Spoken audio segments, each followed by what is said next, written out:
37 24.787. Remember, there's no obligation for requesting this information. So call.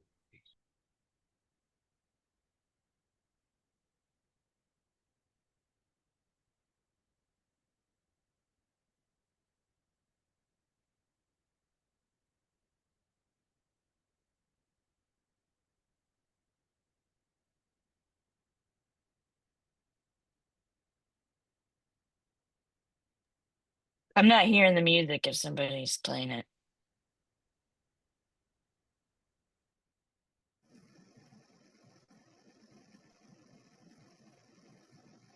Nope, still don't hear it. That's okay. I hear water running. Is someone playing calming music?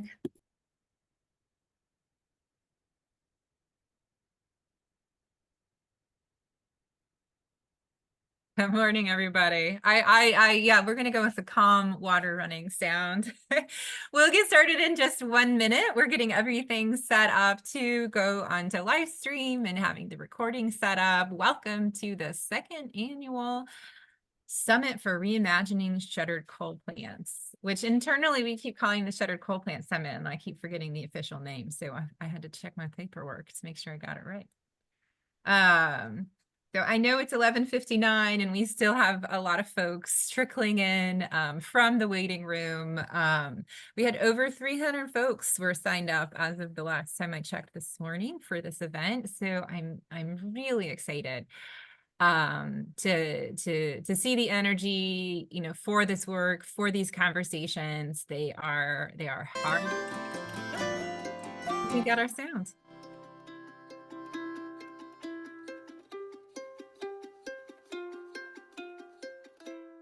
That's beautiful. Thank you, Kate.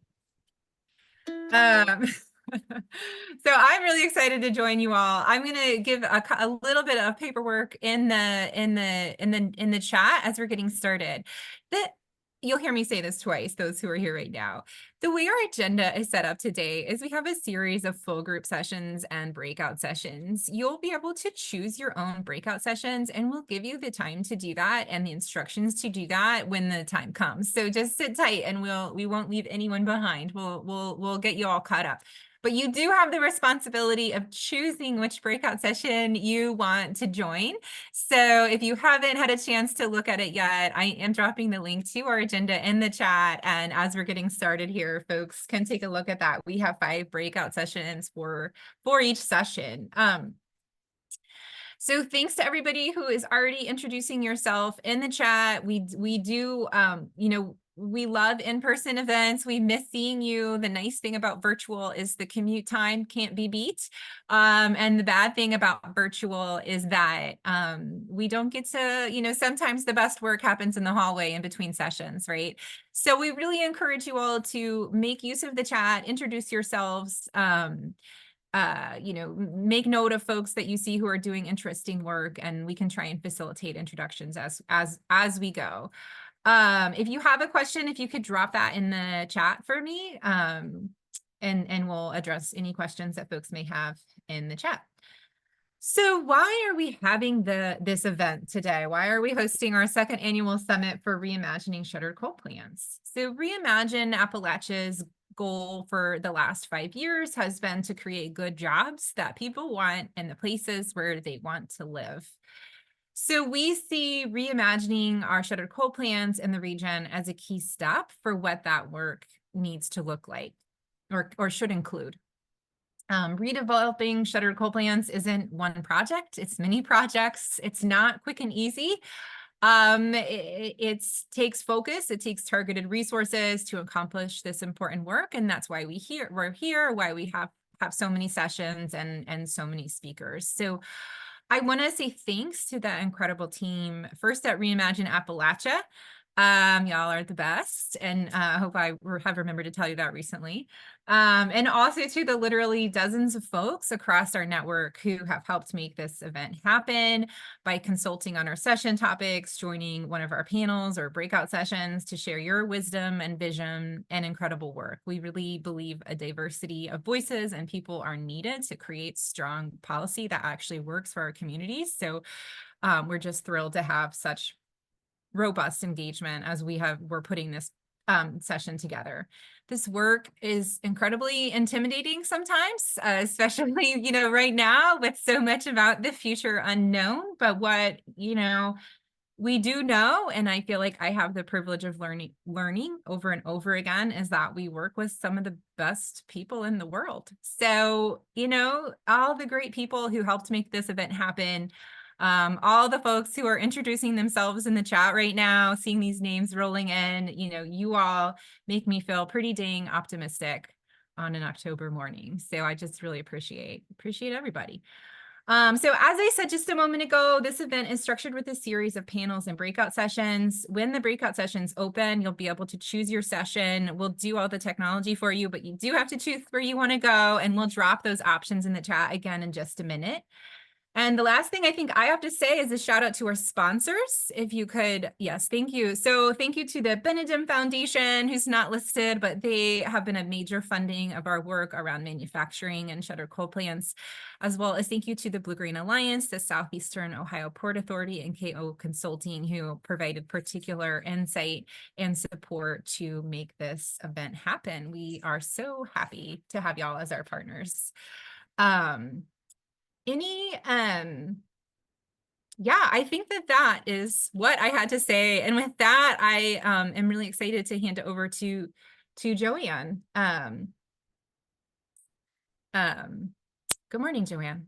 Thanks for joining us from Ohio River Valley Institute. Thank you so much, Dana, and good afternoon, everyone. As Dana mentioned, we so appreciate you all being with us here today for this important event, ReImagining Shuttered Coal Plants. So again, my name is Joanne Kilgour, and I'm the Executive Director of the Ohio River Valley Institute. I'm honored to be moderating this first panel and setting the stage for deep, productive, and inspiring conversations throughout the rest of the afternoon.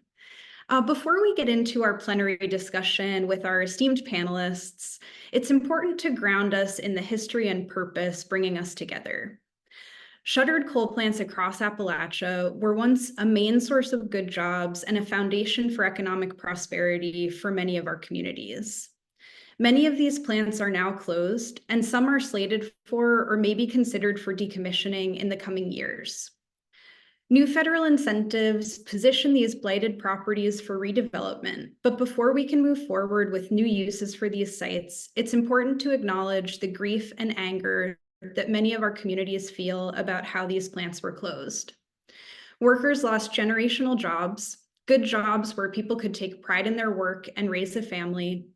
Communities reeled from sudden drops in tax base, and transition support for workers and communities was largely absent, leaving those hit hardest by global economic shifts shouldering the burden at the local level. Our hope is that by acknowledging what went wrong, that can be a first step in working together to do better. We're hoping that coming together today with the shared goal of redeveloping these sites in ways that will create equivalent good jobs and a strong local tax base while contributing to shared prosperity and quality of life for the broader communities in which these sites are situated. To ensure that these goals are met, communities and workers must have a strong voice in redevelopment planning. One of the concepts that's often elevated in the redevelopment context is the commitment to repurpose a site for its highest and best value or highest and best use. Traditionally, this has meant undertaking an asset-based assessment of the site and using that assessment to determine the optimal path for redevelopment. As we move through today, we will weave that concept with other values like sustainable development, shared prosperity, community benefits, and inclusion of impacted workers and community members, with the goal that a more full picture of what's possible will begin to emerge. As we move throughout the afternoon, I encourage us all to keep in mind this complex concept of highest and best value as we see it through this multidimensional frame. Not only as we think about the former coal plant sites themselves, but also the communities in which they're situated and the people whose lives have been and can be impacted by them in the future. Though we all may think about this in our own ways and through our own work, today is an opportunity to see what we can do when we bring our bright minds and deep commitment to our communities together toward our own highest and best value. And this is a great segue for me to introduce our exceptional plenary speakers. We're so pleased to be joined by Adam Walters, Senior Energy Advisor for the Pennsylvania Department of Community and Economic Development, and Jim Harrison, the Director of Renewable Energy for the Utility Workers Union of America. And do we have Bhima Sastri? I am here. Can you hear me? Oh, hello. Great. Okay, wonderful. So we're also joined by Bhima Sastri, the Director of Integrated Carbon Management with the Office of Fossil Energy at the United States Department of Energy. Thank you all so much for being here, and I look forward to our discussion. Adam, I'd like to begin with you. From your lens with the Pennsylvania Department of Community and Economic Development, can you share with us why shuttered coal plants can be a strong asset for communities and why communities can be hopeful about the potential for these sites? Yeah, I'm happy to, and I'm happy to kind of kick things off for the panel. Thank you so much for inviting me to speak with everyone today on a topic that is really interesting. It's something that we've taken a very close look at PADCED over the years for a number of different reasons, some of which have already been noted or at least alluded to. But I think importantly, and why this conversation today is so incredibly timely, is a lot of momentum that I think we're beginning to see behind some of these issues, particularly around coal-fired power plant repurposing specifically, but more broadly than that, especially in a place like Pennsylvania, conversations around how we ensure that we do not abandon legacy energy infrastructure and how it can be sort of repositioned, repurposed, beyond coal-fired power plants to achieve our energy transition goals of decarbonization and sort of a more carbon-constrained economic future. So just to provide a little bit of DCED's perspective, and I'll try to keep my opening remarks here, somewhat brief. Pennsylvania has, I think, is a state that leads in the perhaps unfortunate category of having the largest number of coal-fired power plants that have closed in a relatively short period of time. So over the last 10 to 12 years, we've witnessed the closure of about 17 of these facilities. And so the causes of this are well known. It's lower cost shale gas coming in and being able to be the preferred feedstock for power generation over the last 10 to 15 years. And in many ways, that's a good thing, right? Like if you look at Pennsylvania's emissions profile, that has been the story of where we've been decarbonizing, at least to begin that transition and to begin that path. I think the larger issue and the concern and really some of the topics for today really have to deal with how that impacts local communities and what that means from a job standpoint, what that means from a larger supply chain standpoint, and how revenues for local communities are impacted, school districts and things like that. And that's where Pennsylvania, I think, has a real challenge, but also perhaps a set of opportunities to be able to reverse course in some ways. And so going back as far as, I think, 2017, DCED, recognizing this as a policy problem, if you will, applied for and received money from the United States Economic Development Administration to begin taking a closer look at this issue. And we commissioned a series of 6 total decommissioning and redevelopment playbooks, specifically for coal-impacted properties. 5 of the 6 were closed coal-fired power plants. We wanted to look at these properties through a number of different lenses, but really what we wanted to do was strike a balance between what we felt were extraordinary redevelopment, transformational redevelopment opportunities, but also be able to address and recognize and not shy away from the fact that these properties can be long, difficult, and sometimes expensive to completely, transformed, right? There's environmental liability involved, and a number of different things as well. So we did some environmental site assessment work. We took a look at, some of the permits and the infrastructure that exists at these sites and in the surrounding communities. We also took a really hard look at what the vision was for communities that host these sites. So we did a highest and best use analysis, and I think we can talk maybe a little bit about that later, and I know that that's going to come up on some of the breakout sessions, that really tried to marry up qualitative and quantitative information, right? So quantitative in terms of what is the job market? What does the job market look like in, certain parts of Pennsylvania? Location quotient data, where are the strengths of certain regions and certain communities in terms of manufacturing and economic competitiveness, but then also the qualitative impacts as well, and spoke to leaders and members of the community to figure out, honestly, what they were interested in, what they wanted to see, what their vision was for growth opportunities in their regions. And we landed on I think a pretty extraordinary set of not necessarily recommendations, but options and things that were feasible from a market standpoint for how these can be redeveloped. So we did that a number of years ago. I jokingly like to say we were a little bit ahead of our time because I think we're seeing a lot more interest, not just in this topic, but in these types of properties, particularly as a result of the bipartisan infrastructure law and the Inflation Reduction Act, which I think has some really exciting opportunities for Pennsylvania, for communities in Appalachia, more broadly. And if I could just say one more thing about what we're sort of looking at from DCED's perspective, as a result of the last budget going back earlier this year, we have a new program that's on the books called PA Sites. I think it just opened 4 applications within the last couple of weeks. And what it intends to do is be a really strong down payment on how we can, as a state and as DCED, invest in site readiness, pad readiness, and site redevelopment.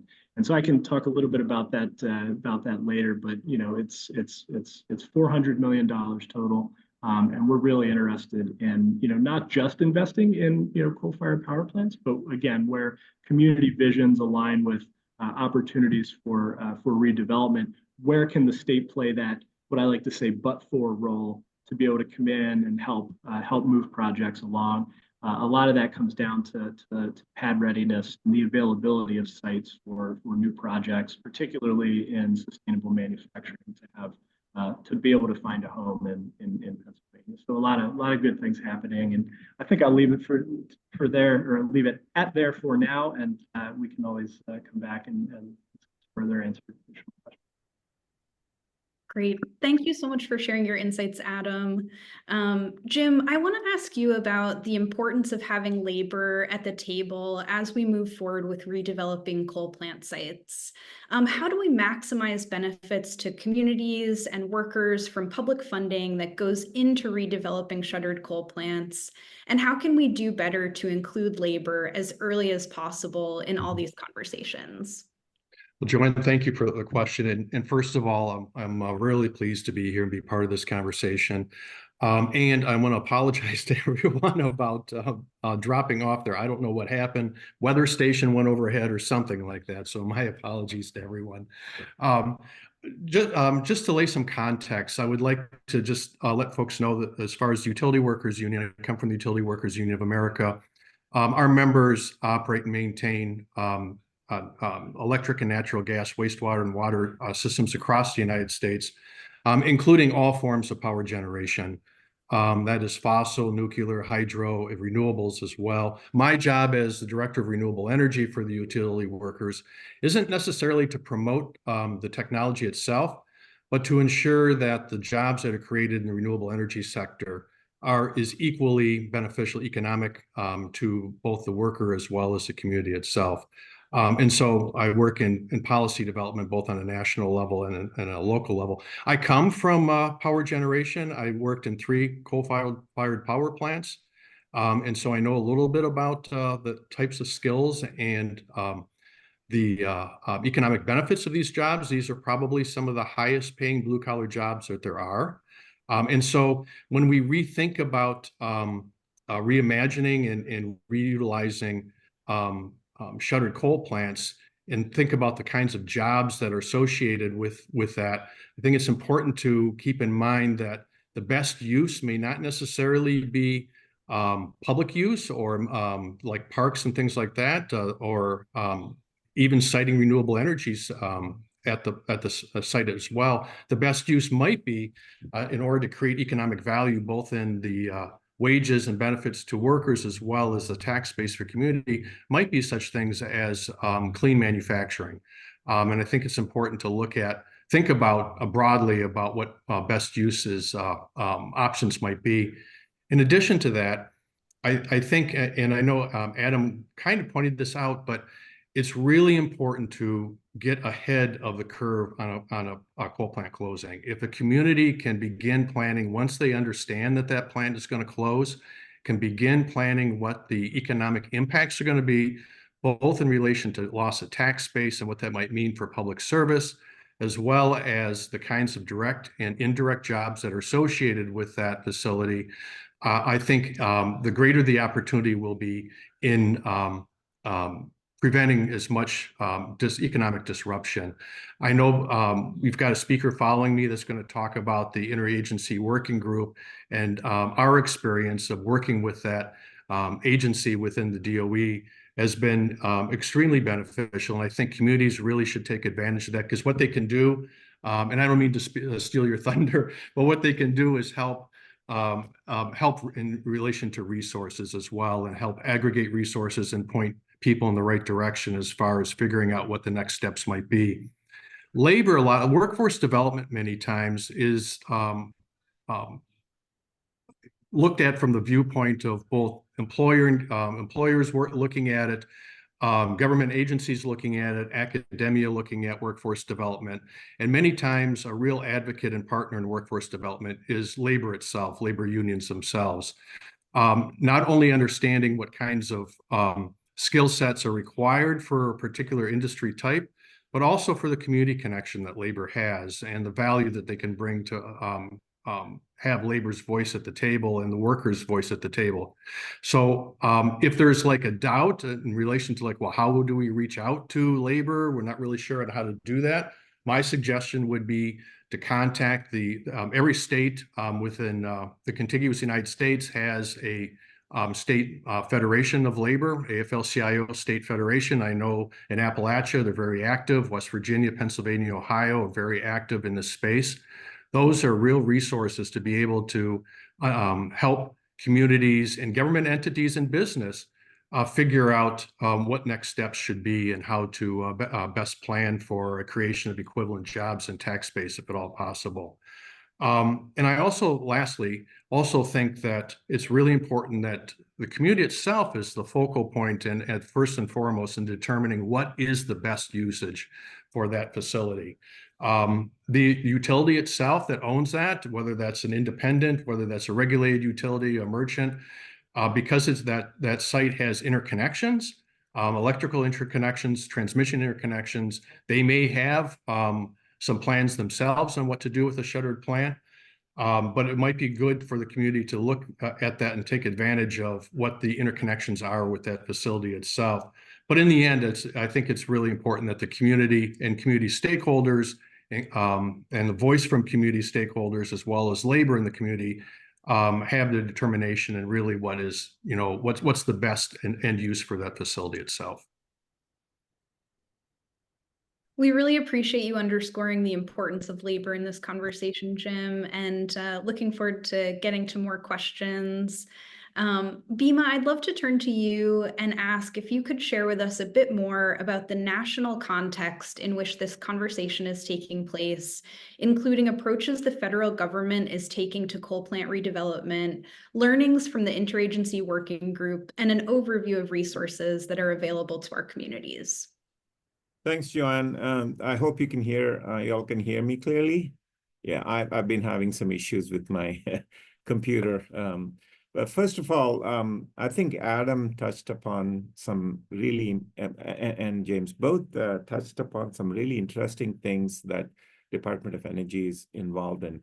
Pennsylvania has been one of the, in fact, I just am getting off of another meeting that I attended virtually with Grow Rural Pennsylvania in Clearfield County, Pennsylvania. They're having that meeting. Pennsylvania has been really a very active state in terms of what they did, and we on the Department of Energy side took some of the work that they're doing, where they've developed these playbooks for coal plants, and really were way ahead of the game, like Adam was mentioning, and then turned it around and looked at it from a different perspective of what would it mean to investors, and came up with a report. And at some point after I finish talking, I'm going to put that PDF that we've developed through our Pacific National Lab, a link to that in the website. And James has already been alluding to some of the work that we're doing with IWG. Some of the things that I want to say are best if I share a presentation of all the resources that are there. So I'm going to share with you all a screen of mine and go through some slides on what resources are really available. Please let me know that you can see this slide that says resources available for communities. Yes. Okay, perfect.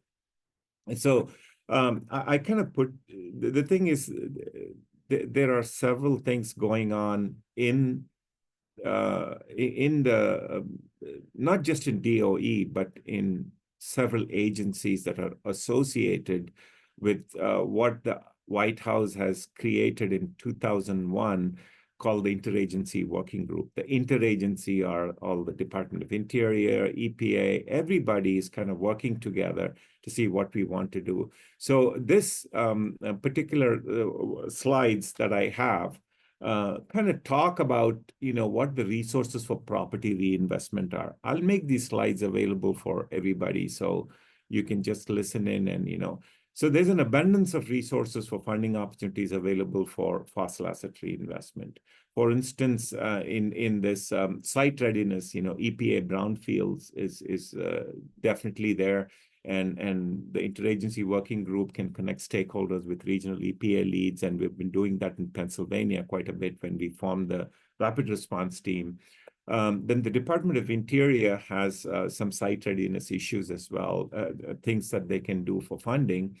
And for basic infrastructure, you have the grid capabilities that Department of Energy has, that we're funding a lot of grid-related. EPA is funding water in terms of infrastructure, same with Department of Energy and USDA. And then Department of Transportation has got a lot of funds through this bipartisan infrastructure law, and what we're giving through credits even to Department of Transportation, where they're looking at roads, bridges, transformation, infrastructure. So there's a site readiness, there's planning, there's basic infrastructure. Then, workforce that James talked about. There is a Department of Labor's what they call dislocated workers grants and program.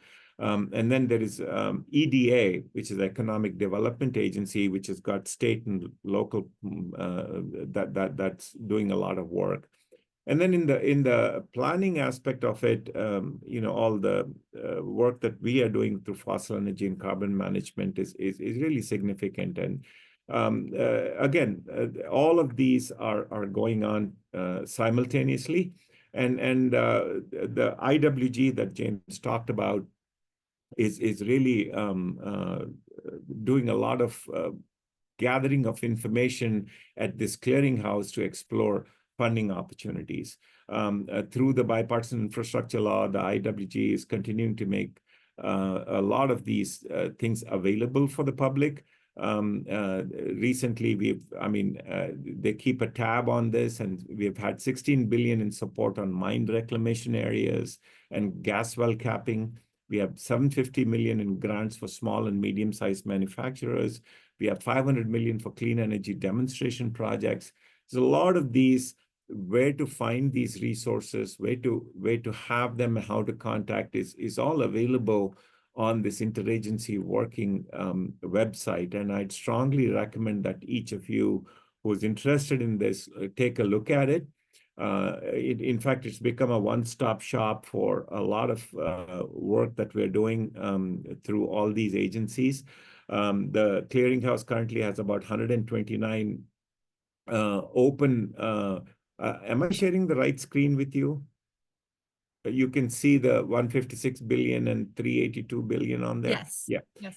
So the clearinghouse has about 129 open and planned opportunities as we speak today. And as if you go to the website, you'll see this. They have 46 of these current opportunities that do not have cost share, and you could just take care of this. And there are about 22 of projects with IRA tax credits. And the IWG has also already announced more than 20 billion awarded to energy communities, which includes 9 billion in energy infrastructure investments as well. All of this information is available. It's become a one-stop shop for funding clearinghouse. So this is something that we are doing. There are a lot of, we've become a go-to source for residents of whatever state you're in.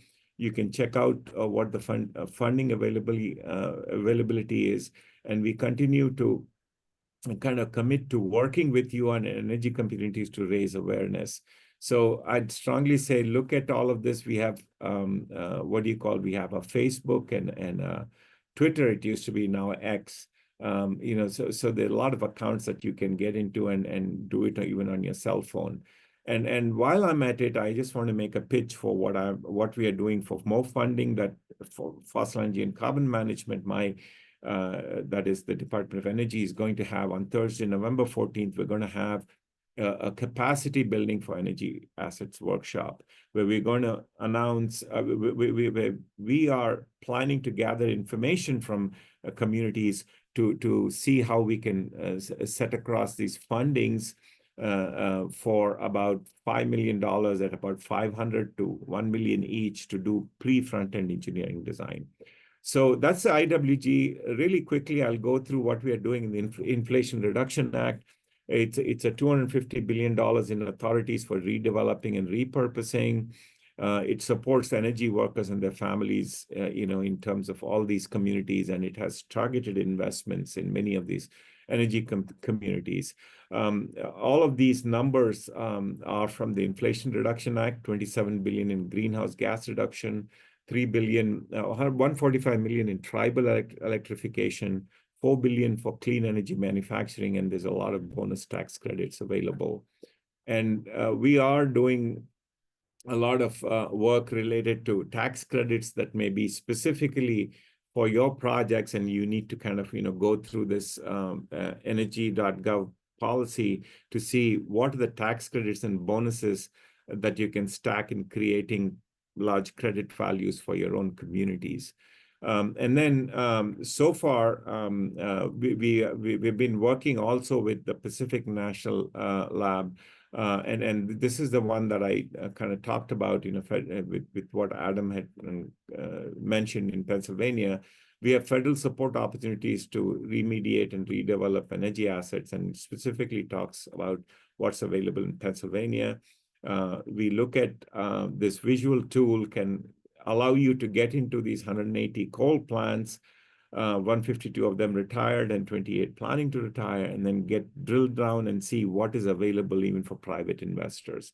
I know I'm kind of running up on time there. Just want to close with some loan program office type of issues. Things available in terms of, all of these slides will be available to you.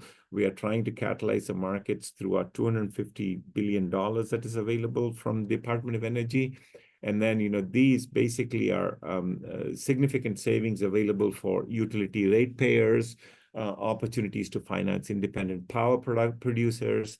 There are programs that sunset in September. These programs sunset in September 2026.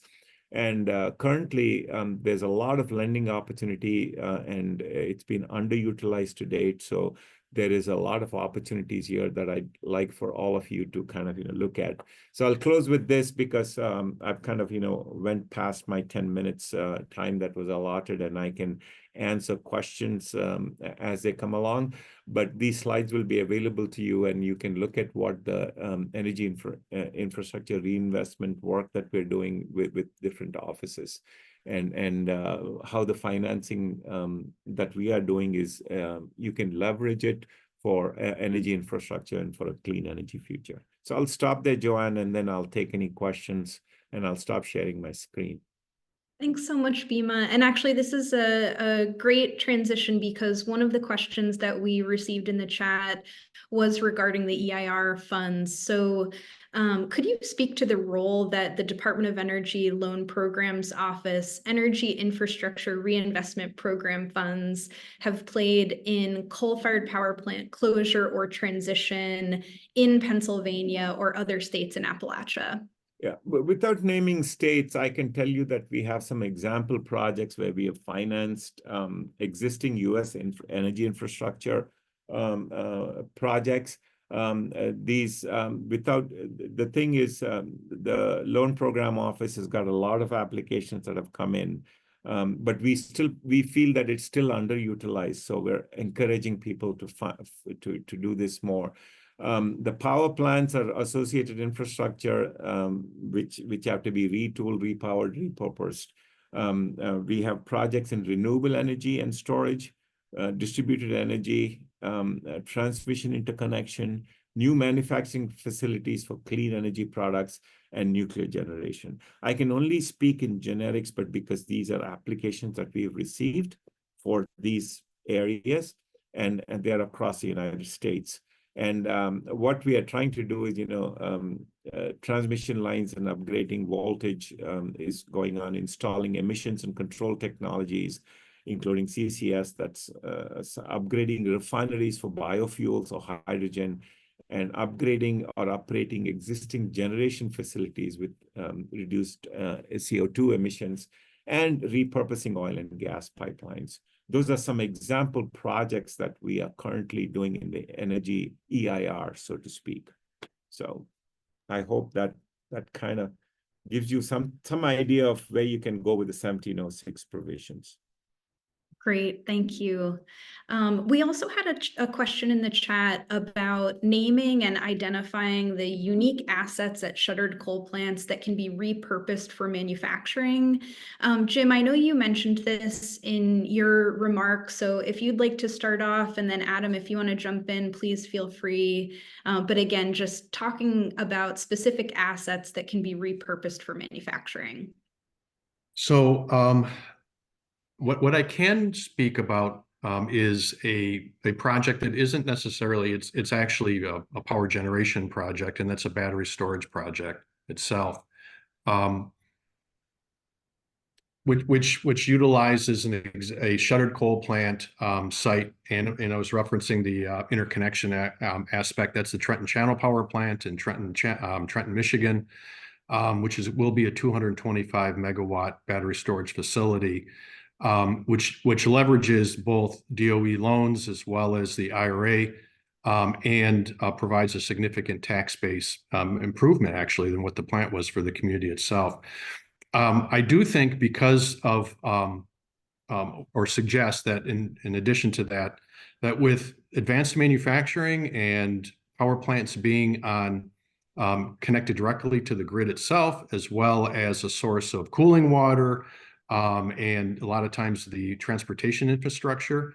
I'll defer to Adam on what he sees going on in Pennsylvania, but I will say that thinking about plant assets that are more broadly than repurposing in a power generation asset, I think is a really important consideration for communities to think about and consider itself. Yeah, James, you took some of the words right out of my mouth. I mean, I think each one of these sites is going to be a little bit different. And if I can actually start with one of the assets that is often really good from a manufacturing standpoint, that these sites tend to not have, is very, very, when I say very close, I mean like within, a mile or so proximity to interstate highways, right? If you just look at the map of where these were built, a little bit off the beaten path. So it's not always, truck transportation is not always the most readily available aspect of these. That creates a challenge from a manufacturing standpoint in certain instances. That said, there's a whole host of other things that make them really, really valuable, right? I mean, you mentioned the opportunities for water intake as well as discharge. The land itself is typically zoned industrial already. So you typically aren't going to have to go through, zoning variances and things like that. Sometimes there's other legacy energy assets that are in the region, right? Manufacturers still need natural gas to literally power their operations, regardless of what they're making, and sometimes that can be available as well. And then they're mostly rail served, right? I mean, that was the solution to bringing the coal feedstock into the facilities is rail and sometimes barge, and that infrastructure and that equipment can in most instances be readily reutilized. I think the two things that are probably most important, though, one is power, the power resources, the opportunity for grid interconnection, right? So the coal plant shuts down, but the switchyard and the substation and the electrical infrastructure is still moving electrons multi-directionally. And in some instances, very, very large amounts of power are still passing through those sites, even without the power plant putting power onto the grid. In like a unidirectional manner. And then after that is the people, right? I mean, if you're looking to do manufacturing and from an economic developer's, lens, we hear it all the time. I mean, there's almost never a conversation, whether it's a roundtable or one-off company conversations, where we don't hear about how difficult it is to find people, to find skilled workers. And I think a lot of instances, particularly in Pennsylvania, we have that. And these are individuals that, whether or not they or members of their family worked for, the power plant, during its operation are still in these communities. And I think it's a huge asset for industry, particularly manufacturers that want to do business in Pennsylvania. So again, not always the easiest from a highway access standpoint, although again, it's dependent site to site, but everything else, I mean, really everything else from an infrastructure standpoint that could benefit manufacturing exists at many of these sites. Joanne, if I can real quick, just to pick up on Adam on the workforce aspect itself. Workers that work in a traditional power plant understand systems and understand complex systems. Have high degree of training in managing those systems that are both high voltage systems as well as high pressure and handling fluids and gases. So those skill sets and the adaptability of those skill sets lend themselves really well for manufacturing and other kinds of work where the site itself might be repurposed. I think the real trick is working with the existing power plant operator owner and having access to employees so that those employees don't fall through the economic cracks or end up leaving communities. That's one reason why I said, started off by saying I think it's really important that communities get ahead of the curve as much as possible. Once they understand that a plant is closing, that they begin pulling as much resources as they possibly can to figure out what the needs are of the community and what does economic redevelopment look like, and then how to do fast action like IWG in relation to reaching out to the workforce itself, even through workforce boards or states' Department of Labor. Joanne, if I can just quickly add to what some of the things that both Adam and James mentioned. Getting those permits for those transmission lines is such a bear that, utilizing them somehow in terms of going forward, that's a great asset that they have. People don't realize that.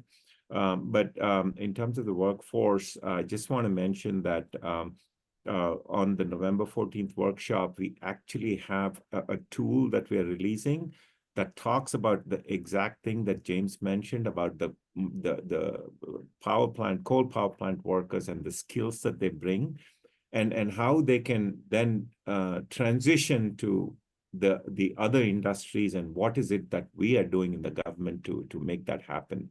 For instance, just about a month ago, Department of Defense, realizing that critical minerals have become a national security issue, has funded $6.5 million to Montana State University to develop what they call a stackable certificate program.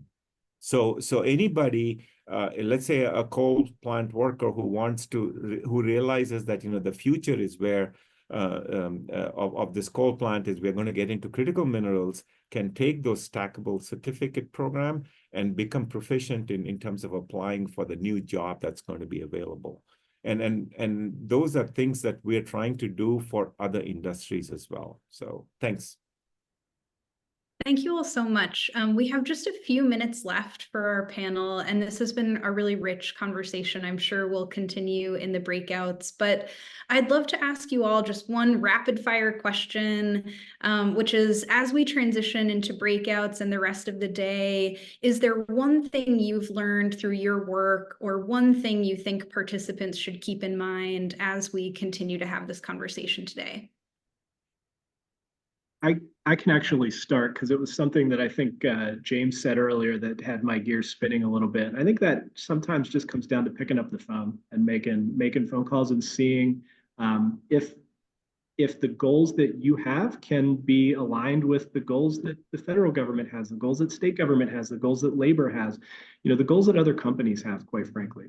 There's going to be times, and there are times that people call DCD, and sometimes we can't help with certain things, but where we can, we will, because we definitely want to. Site preparation is a priority for us. I think it's safe to say it's a priority for this gubernatorial administration. The issue of legacy energy infrastructure, coal-fired power plants, is something that maybe I'm giving myself a little bit too much credit, but we have a decent understanding. We have our sort of framework for it and our minds wrapped around it. I think as good as we can.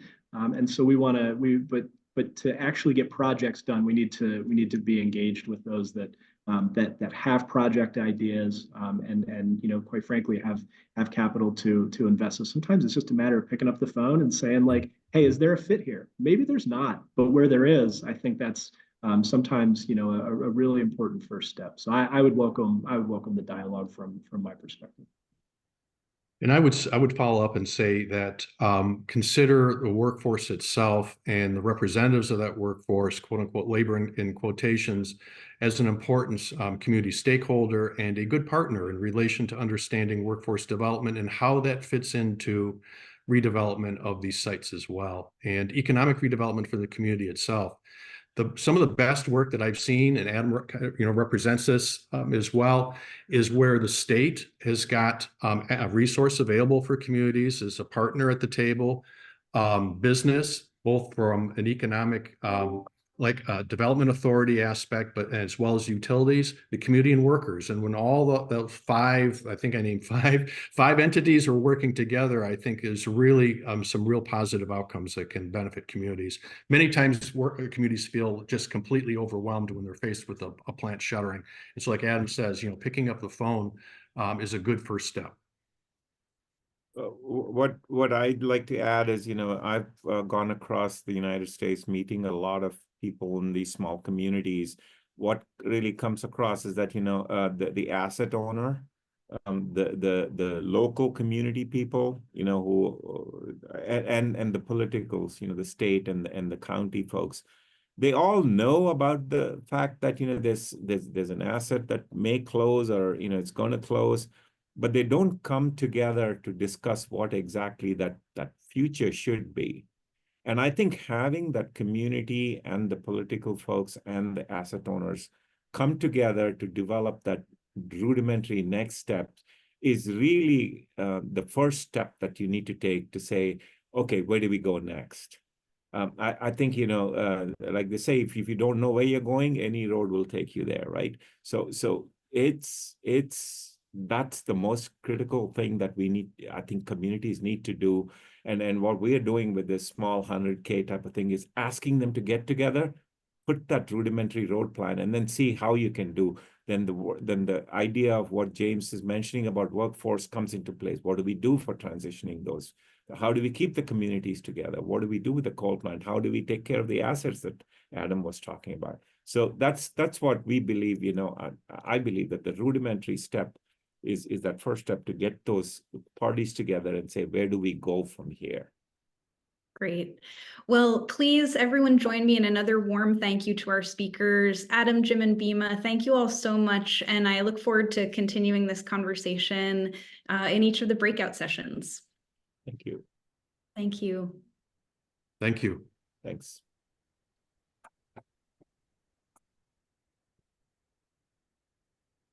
I'm muted, and we're all looking at Adam. Poor Adam. We'll get you there. You know, this technology.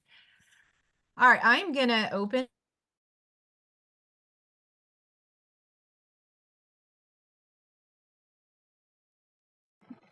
That felt like Star Trek. We just zipped our grandparents